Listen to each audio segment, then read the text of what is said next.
حضرت باعزید بستامی کہتے ہیں کہ میں نے اپنی ماں کے آگے ہاتھ جوڑے، میں نے کہا امی تجھے راضی کروں یا رب کو راضی کروں؟ تو اپنے حق مجھے معاف کر دے، اللہ کو میں راضی کر لیتا ہوں۔ ماں نے کہا جاؤ پتر میں اجازت دیتی ہوں۔ گئے جنگلوں میں ذکر و فکر میں لگے رہے، تنہائی میں اس کو یاد کرتے رہے، دن رات ذکر کے چراغ روشن رکھے۔ 12 سال گزر گئے حق کی تلاش میں۔ ایک دن واپس بستام کے قریب سے گزر رہے تھے، خیال آیا چلتے چلتے ماں کو سلام کر جاؤں۔ دروازے کو دستک دینے لگے تو اس خیال نے ہاتھ روک لیا کہ ساری زندگی ماں کو سکھ تو دیا کوئی نہیں، اب دکھ بھی کیوں دینے لگے ہو؟ رات کا ایک پہر بیت گیا ہے، سردیوں کی لمبی رات ہے، ماں بستر میں لیٹی ہوگی، تیرے لیے اٹھے گی، دروازہ کھولے گی۔ دروازے کے ساتھ ہی لگ کے بیٹھ گئے اور ساری رات کاٹ دی، اس خیال سے کہ ماں کو تکلیف نہ ہو۔ جب سحری کا وقت ہوا تو اندر سے جو نالی آتی تھی اس نالی سے پانی آیا، سمجھ گئے میری ماں تہجد کے لیے اٹھی ہے اور وضو کا پانی ہے، تو فوراً دروازے پہ دستک دی۔ اندر سے آواز آئی بیٹا باعزید میں ابھی آئی۔ مائیں بیٹوں کے دستک کے انداز سے جان لیتی ہیں یہ کس بیٹے کے ہاتھوں کا لمس ہے۔ 12 سال کے بعد آئے، دستک دی، کہا بیٹا باعزید میں ابھی آئی۔ ماں کی تو نگاہیں ہی دروازے پہ رہتی ہیں۔ اللہ اکبر۔ کہتے ہیں کہ ماں نے دروازہ کھولا، 12 سال جنگلوں کی خاک چھانتے بیت گئی تھی، پراگندہ صورت، بکھرے ہوئے بال، پھٹے ہوئے کپڑے۔ میری ماں کی جب نگاہ میرے پہ پڑی تو اس کی چشمان سے موٹے موٹے آنسو ٹپکنے لگے، اور اس نے ایسے ہاتھ پھیلا کے کہا مالک میرا بیٹا باعزید تیری طلب میں نکلا تھا، تو نے ابھی تک اسے اپنا قرب نہیں دیا۔ حضرت باعزید بستامی کہتے ہیں 12 سال کی ریاستوں سے جو کچھ نہیں ملا تھا ماں کے اٹھے ہوئے ہاتھوں سے مل گیا۔ میں نے کہا مالک میں تجھے کہاں ڈھونڈ رہا ہوں، تو کہاں موجود ہے؟ تو ماں باپ کی رضا اللہ کی رضا کا دروازہ کھولتی ہے۔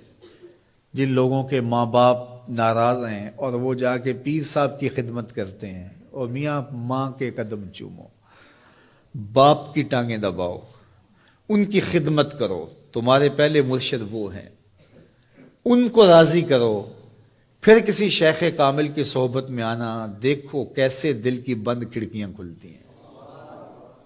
ایک مرشد تو ناراض کر آئے اور دوسرے مرشد سے تمہیں کیا ملے گا؟ تو راستہ یہیں سے کھلے گا۔ والدین کو کبھی ناراض نہ کرو، والدین کو کبھی دکھ نہ دو، والدین کو کبھی تکلیف نہ پہنچاؤ، اور والدین کو بھی چاہیے کہ اپنی اولاد کو اپنا نافرمان نہ بنائے۔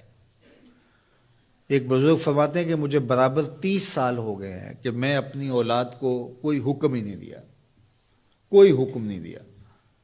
کوئی چیز مجھے چاہیے بھی ہوتی ہے تو میں بصیغہ امر نہیں کہتا، بلکہ ایسے ہی بات کر رہی ہوں۔ پانی چاہیے تو یہ نہیں کہتا بیٹا پانی لے کر آؤ، میں ویسے ہی کہتا ہوں پیاس لگی ہوئی ہے، تو اگر وہ سمجھ جائے اور وہ خود لے آئے تو اچھی بات ہے، لیکن اگر وہ نہ لائے تو میں نے اس کو حکم ہی نہیں دیا، امر ہی نہیں کیا، تو اس امر کی مخالفت ہی لازم نہیں آئے گی۔ تو کہا 30 سال برابر گزر گئے ہیں، میں نے اپنی اولاد کو حکم نہیں دیا کہ کہیں وہ میری نافرمان نہ ہو جائے، چونکہ اگر وہ نافرمان ہو گئی پلے کچھ نہیں رہے گا۔ جو اولاد ماں باپ کی نافرمان ہوتی ہے وہ ہوا میں بھی اڑیں، وہ چرخ پہ بھی جھولیں، وہ زمین پہ گرنے والی ہوتی ہیں، کبھی کامیاب نہیں ہو سکتی وہ اولادیں جو ماں باپ کی گستاخ، بے ادب اور نافرمان ہوتی ہیں۔ وہی اولادیں سرخرو، کامیاب اور کامگار اور بامراد ہوتی ہیں جو ماں باپ کی خدمت کرتی ہیں، ماں باپ کی دعائیں لیتی ہیں۔ وہ ایک بچہ ماں باپ کے پاؤں دبا رہا تھا، تو ایک بچہ ایک بر اعظم میں، دوسرا دوسرے بر اعظم میں، تیسرا تیسرے بر اعظم میں بڑے بڑے کاروبار کر رہا تھا۔